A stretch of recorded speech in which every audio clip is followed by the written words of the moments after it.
The Blue Line Voice.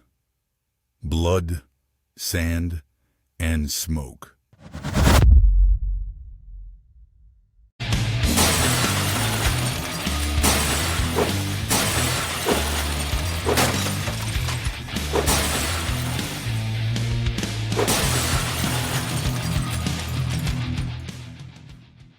What are some of the early warning signs that they should be picking up on for that loved one? I would probably say that the main one is probably irritability. They come home from work pissed off, and they take their frustrations out on their spouse or their families, and see that personality change in them also. Give you an example. I have a very outgoing personality. I like to laugh. I like to joke around. In my dark time I was the exact opposite of that. I was always on the defensive. What are people? And then, like I said earlier, also is talking to my wife like she's a perp, and that's not cool. So if their mannerisms are changing, they stop doing things they enjoy doing. They stop having family time. I'm a big thing for date night, and my wife and I we do it once a week. We did date breakfast the other day, and you have to recognize there's something there that's not it's not normal reactions. And when you ask them that, they're gonna say the F word. I'm fine. I'm fine. Well, you're gonna have that difficult conversation, and you say, "Listen, no, I believe you're not fine, and here's why." And be prepared for outbursts. Be prepared for you don't know what the hell you're talking about. You're not a cop. You don't understand. You're not a first responder. You don't understand.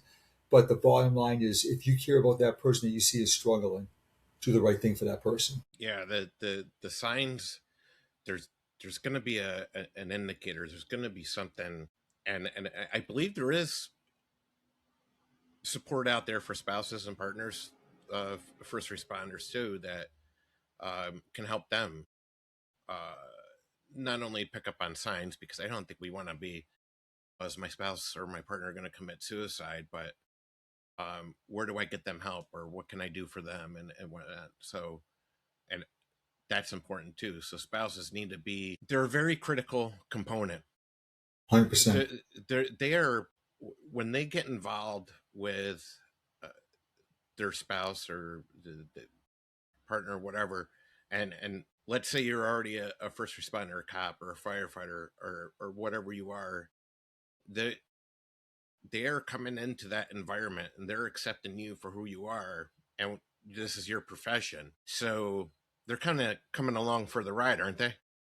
Yeah, absolutely. Well, when you establish a relationship with somebody, or you get married, there's the thing in the wedding vows for better or for worse, and there is a lot of resources out there for spouses. And every presentation, every training class I do, we invite spouses to come in also, which is good.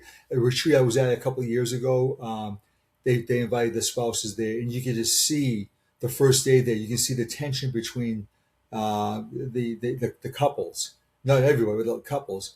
And at the end of the retreat, they got their arms around each other. They're talking. So yeah, sometimes the spouses, the family, are the forgotten ones.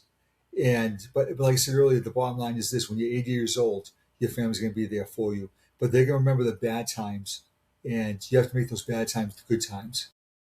Yeah.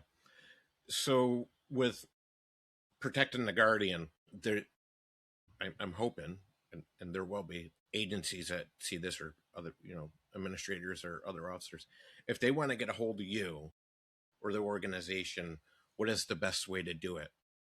There's a couple of ways. One is we have a Facebook page. You can contact us through Facebook. We have a website, protectingtheguardian.com.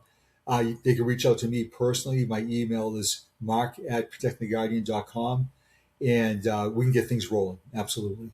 Yeah, so those links will be in the description. Awesome.